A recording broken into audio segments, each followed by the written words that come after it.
Topiknya hari ini adalah siapa yang memanggil kita? Ya, ini kita bicara tentang rohani kan? Ya, siapa yang memanggil kita? Sama seperti Daud ya, yang kita sudah baca tadi di dalam 2 Samuel 7 ayat 8 dikatakan di situ. Oleh sebab itu beginilah kau katakan kepada hamba-Ku Daud. Ini dari Natan ya.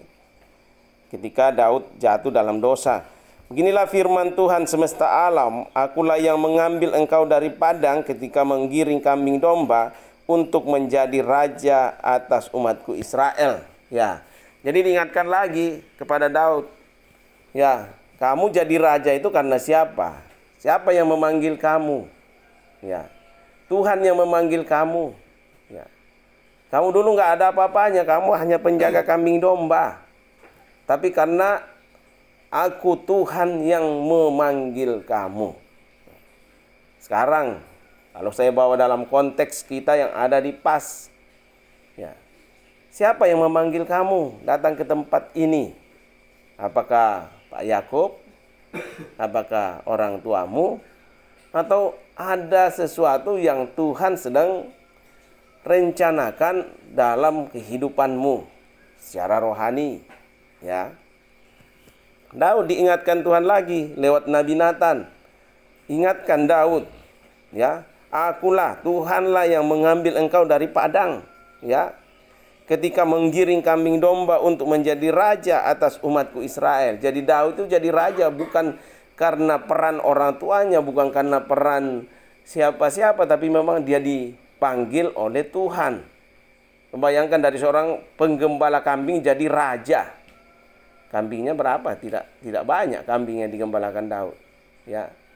Tapi karena Tuhan yang memanggil dia, ya, kembali dalam setiap kehidupan kita harus sadar.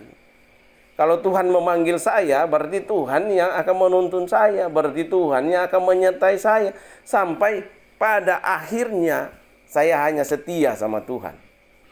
Itu prinsip yang harus kita pegang. Ya. Kalau Tuhan yang mengendalikan hidup saya, nggak usah saya khawatir, nggak usah dikuasai kekhawatiran, tapi saya akan serahkan semuanya sama Tuhan. Dan Tuhan yang akan menjalankan, karena dia yang memanggil. Kembali konsepnya, yang panggil kalian siapa? Pahami di sana. Kalau Tuhan yang memanggil, Tuhan yang menyertai. Kita belajar dari tokoh Daud. Tuhan yang memanggil, dikatakan dari penggembala kambing domba, aku memanggil engkau untuk menjadi raja atas umatku Israel. Ya, secara logika, seorang penggembala kambing bisa jadi raja gitu.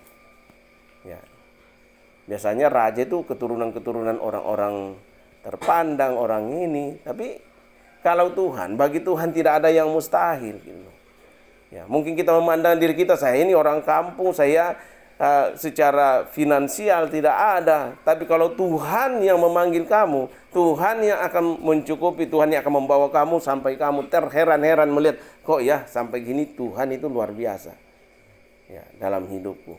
Ya. Jadi kalau Tuhan yang memanggil kita, itu yang konsep yang pertama yang harus kita pegang. Kalau Tuhan yang memanggil saya, berarti Tuhan yang menyertai saya. Ya. Coba kita lihat di 2 Samuel 7 ayat 9. 2 Samuel 7 ayat 9 di situ dikatakan, aku telah menyertai engkau di segala tempat yang kau jalani dan telah melenyapkan segala musuhmu dari depanmu. Aku membuat besar namamu seperti nama orang-orang besar yang ada di bumi.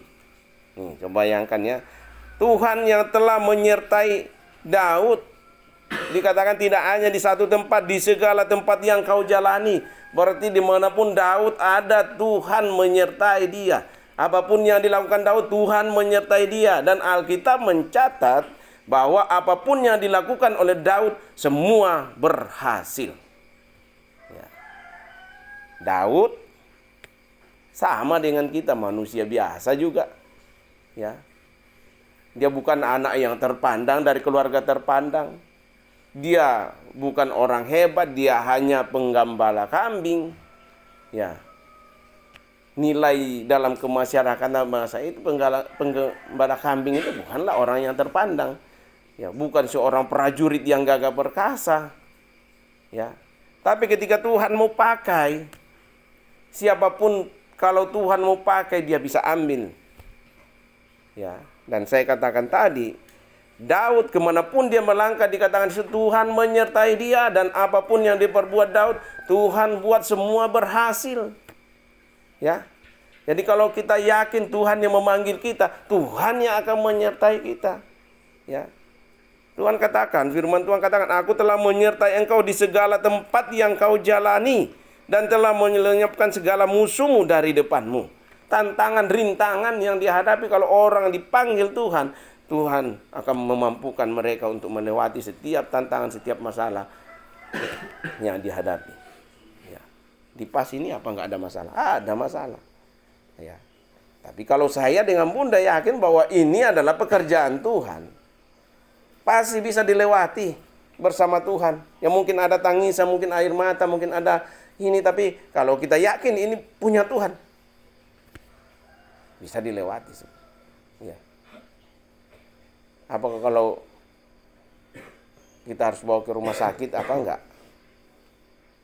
Ya mungkin kalau pakai BPJS ya nggak bayar kan. Tapi yang nunggunya apa nggak makan? Kesananya apa kita jalan kaki? Ada mobil sih. Tapi mobil bisa diisi air. Kayak pulang saja kemarin, Pertalite nggak ada. Ya, mau tidak mau isi Pertamax. Pertalite itu harganya 10.000, Pertamax harganya 14.000. Beda 4.000. Beli 50.000 cuma dapat 3 liter lebih. Sedangkan ke Cianjur bisa 5 liter sekali jalan. Tapi kalau kita hanya merenungi, aduh habis lagi. Ya, akhirnya kita nggak lihat Tuhan yang maha besar di sana. Ya, kalau kita lihat yang panggil Karis ke sini Tuhan yang akan menjamin dia. Entah caranya Tuhan gimana. Ya, kembali. Orang yang dipanggil Tuhan, orang itu akan disertai oleh Tuhan. Ya, kalau kamu yakin kamu dipanggil Tuhan, kamu akan disertai oleh Tuhan. Panggilan itu tidak hanya harus jadi hamba Tuhan, jadi anak Tuhan yang melakukan hal-hal yang memuliakan Tuhan, itu panggilan. Ya. Ya, kalau kita mengerti semua itu, kelakuan kita juga akan berubah. Kelakuan kita kelakuan yang memuliakan Tuhan, bukan seenaknya gitu loh. Jadi dikatakan Daud disertai Tuhan di segala jalan yang dijalani. Bahkan melenyapkan segala, bukan Daud yang berperang. Tuhan yang menyertai dia dalam peperangan itu, dan dikatakan Alkitab mencatat apapun yang dilakukan Daud Tuhan buat berhasil. Ya. Nah ini saya katakan tadi, Daud dengan kita nggak beda-beda jauh mungkin ya. Ya. Dia juga berasal dari mungkin kampung karena gembala kambing. Ya. Dia naik jadi raja. Walaupun untuk jadi raja itu prosesnya panjang.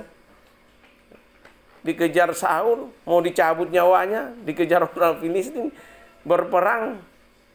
Banyak hal yang dia harus lakukan untuk menjadi seorang raja, perjuangan. Padahal dia dipanggil Tuhan. Sama bangsa Israel dipanggil Tuhan keluar dari Mesir, apa nggak ada perjuangan mereka lewati padang gurun? Nggak. Bahkan dikatakan hanya 2 yang masuk ke dalam tanah perjanjian, generasi yang dijanjikan itu. Karena ketidaksetiaan mereka. Tuhan sudah jelas-jelas panggil mereka, banyak mujizat yang Tuhan perlihatkan bagi mereka, tapi mereka nggak percaya sama Tuhan. Ya. Pak, kita juga banyak sekali mujizat yang Tuhan lakukan dalam hidup kita, tapi seringkali kita nggak percaya Tuhan.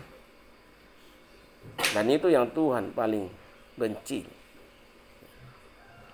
Yakin dipanggil Tuhan, Tuhan pasti menyertai. Kalau Tuhan menyertai, pasti Tuhan buat segala sesuatu itu. Dengar pasif, jadi nggak ada amin berhasil. gitu. Kalau Tuhan sertai Tuhan, panggil Tuhan pasti ada amin. Ada amin? Amin. Saking seriusnya ya. Saya kemarin latihan khotbah anak kelas 10, ada 3 yang bagus lah. Jadi Hazel itu bagus lah karena mungkin anak Hazel apa Edsel? Edsel. Ya. Dia kan bagus lah. Ferry juga bagus. Nah, siapa lagi kemarin tuh ya? Cewek itu ada satu yang bagus. Ya, dilatih terus. Ya, supaya ya artinya kamu bisa tanpa melihat teks bisa itu Mazmur 23 yang saya suruhkan. Ya, nah dilatih karena akan ada tiba masanya kamu yang memegang estafet itu kan. Ya, jadi latih terus. Nanti saya akan buat lagi nanti ya. Ya. Yakin saja kalau Tuhan pasti bisa membuat berhasil. Kalau Tuhan yang memanggil, Tuhan menyertai, ya pasti Tuhan buat berhasil. Dipanggil, disertai. Ya, kalau udah disertai Tuhan, ya pasti segala sesuatu yang kita lakukan pasti Tuhan buat berhasil. Kamu nanam jagung, jagungnya naik besar-besar. Ya, kamu nanam kangkung, kangkungnya besar-besar. Kamu nanam kacang, kacangnya besar-besar. Kamu nanam rumput, rumputnya jadi besar-besar. Enggak. Ya, Tuhan buat berhasil tanganmu. Kamu masak, masakannya enak. Ya, karena sambil masak kamu doakan Tuhan berkati ini supaya teman-temanku makan nanti ini ada rasa kepuasan. Dan kalau mereka puas bersyukur sama Tuhan. Nah, kalau kita lihat konsepnya seperti semua itu indah semua. Ya kalau kita beban masak, aduh, kita lagi yang masak deh. Banyak di atas santai-santai kita lagi yang masak. Akhirnya kasih masuk garam 2 sendok yang harusnya setengah sendok. Ya. Dan kita makan keasinan. Yang munculnya makanya apa? Bersungut-sungut. Akhirnya apa? Muncullah perbantahan, pertentangan, setan yang dimuliakan. Benar nggak? Itu sederhana kan. Oke, Tuhan membuat berhasil. Tuhan memanggil, Tuhan menyertai, dan Tuhan membuat berhasil. Apa? Nggak percaya? Coba kita lihat di dalam 2 Samuel 8 ayat 6. 2 Samuel 8 ayat yang ke-6. Oke, 1, 2, 3 kita baca sama-sama. Kemudian Daud menempatkan pasukan-pasukan pendudukan di daerah orang Aram. Dan orang Aram itu takluk kepada Daud dan harus mempersembahkan upeti. Tuhan memberi kemenangan kepada Daud kemanapun ia pergi berperang. Di ayat terakhir ya. Tuhan memberi kemenangan kepada Daud kemanapun ia pergi berperang. Kemanapun, berarti tidak ada satupun yang gagal. Ya. Kemanapun dia pergi berperang, Tuhan memberi kemenangan. Ya. Apa yang menjadi peperangan dalam hidupmu kalau kau dipanggil Tuhan, Tuhan menyertai engkau. Apapun yang kau lakukan dalam hidupmu, Tuhan buat berhasil. Studimu Tuhan buat berhasil. Masa depanmu Tuhan buat berhasil, pekerjaanmu Tuhan buat berhasil. Apa yang akan terjadi kalau seperti itu? Ya. Yang keluar hanyalah ucapan syukur kepada Tuhan. Terima kasih Tuhan. Engkau yang memanggil saya, Engkau yang menyertai saya, Engkau yang membuat segala sesuatu yang kulakukan berhasil. Dikatakan 2 Samuel 8 ayat 11, juga barang-barang itu dikhususkan Raja Daud bagi Tuhan, bersama-sama dengan perak dan emas yang berasal dari segala bangsa yang ditaklukkannya. Ada keberuntungan yang didapat, ada perak, ada emas, ada apalagi itu yang dirampas dari bangsa-bangsa, dari segala bangsa yang ditaklukkan oleh Daud. Dan Daud ketika dia berhasil, dia ingat Tuhan. Oh, ini bagiannya Tuhan. Banyak orang yang dipanggil, disertai Tuhan, Tuhan buat berhasil dia, tapi dia lupa sama Tuhan. Lupa sama orang yang memanggil dia, lupa sama orang yang menyertai dia, lupa sama orang yang membuat dia berhasil. Yang muncul adalah kesombongan, saya berhasil karena diri saya sendiri. Ya, tidak mau berbagi dengan orang lain. Akhirnya Tuhan pukul dia. Ya. Tapi Daud dia ingat Tuhan, bahwa saya bisa berhasil karena Tuhan yang memanggil saya. Saya bisa berhasil karena Tuhan yang menyertai saya. Saya bisa berhasil karena Tuhan yang membuat semua itu bisa terjadi. Ya. Subscribe saya sudah 700 karena Tuhan yang membuat itu. Mengingatkan orang-orang sudah subscribe. Begitu. Ya. Ya, kembali seperti itu. Semua Tuhan yang buat. Ya. Makanya semua indah pada waktunya. Ya. Dan terakhir, kalau kita sudah disertai Tuhan, kalau kita sudah dipanggil Tuhan, disertai Tuhan, dan Tuhan buat berhasil apa yang kita kerjakan, apa yang harus kita lakukan? Mengucap syukur. Ya, ucapkan syukur untuk Tuhan, ya, yang telah memanggilmu, yang telah menyertaimu, yang telah membuat engkau berhasil. Bersyukur. Ya. Di ayat 11, 2 Samuel 8 ayat 11. Coba kita baca sama-sama. Oh, sudah tadi ya. Ya. Apa dikatakan di situ? 1, 2, 3. Juga barang-barang ini dikhususkan raja bagi Tuhan bersama-sama perak dan emas yang berasal dari segala bangsa yang tahu. Apakah ketika Daud sudah berhasil menaklukkan semua, dia nikmati sendiri itu kemenangannya, hasil rampasannya dari bangsa-bangsa yang ditaklukkan? Apakah dia bagi-bagikan ke masyarakat semua dan lupa Tuhan? Atau dia ingat Tuhan pertama? Kalau kamu berhasil dalam pekerjaanmu nanti, yang pertama ingat Tuhan. Ingat pekerjaan Tuhan. 1/10 dari penghasilanmu. Ya, penghasilan pertamamu berikan sama Tuhan. 1/10 kasih. Kamu dapat kiriman 700, kasih 70 sama Tuhan. Ya. Perpuluhan itu bisa saja, bisa ke gereja, bisa ke tempat kamu bertumbuh. Ya. Tuh, belajar memberi dan kamu akan diberkati. Ya. Kamu dapat uang jajan 10.000, kasih 1.000 untuk pekerjaan Tuhan. 1.000 itu masih bisa beli sasa. Benar gak? Itu yang khotbah di situ mata duitan. Bukan, saya ngomong tentang firman Tuhan dan kamu lihat. Ya. Kalau saya setia memberi perpuluhan. Ya, itu pekerjaan Tuhan. Karena kita diberkati Tuhan, ya kita harus mengembalikan apa yang menjadi miliknya Tuhan. Kalau kita sudah kasih ke gereja, gereja udah punya mobil, punya apa? Bukan, itu urusan dia sama Tuhan. Yang penting Tuhan katakan berikan 1/10 dari segala penghasilan. Ya, kita memberi. Ya, dari saya kan belum kerja, apa yang saya mau beri? Ya, tapi kan kamu dapat uang jajan. Ya kan? Dari situlah kita belajar memberi. Karena kita memberi untuk apa sih? Karena kita merasa kita sudah diberkati Tuhan. Ya, orang tua aku diberkati Tuhan sehingga bisa menyekolahkan saya misalnya. Ya, saya harus mengucap syukur sama Tuhan. Ya, itu konsepnya. Ya, jadi kita belajar dari tokoh Daud, luar biasa dia ya. Walaupun dia namanya juga manusia, ada sisi gelapnya juga. Tapi ya kita lihat dari sisi terangnya. Ya, bagaimana ketika Tuhan memanggil dia dari seorang yang tidak ada apa-apanya menjadi seorang raja yang berkuasa, yang membawa bangsanya, bangsa Israel masuk dalam masa keemasan, ya, masa ketenangan. Salomo anaknya tinggal melanjutkan saja, ya. Kemudian dihancurkan lagi sama cucunya menjadi 2 kerajaan.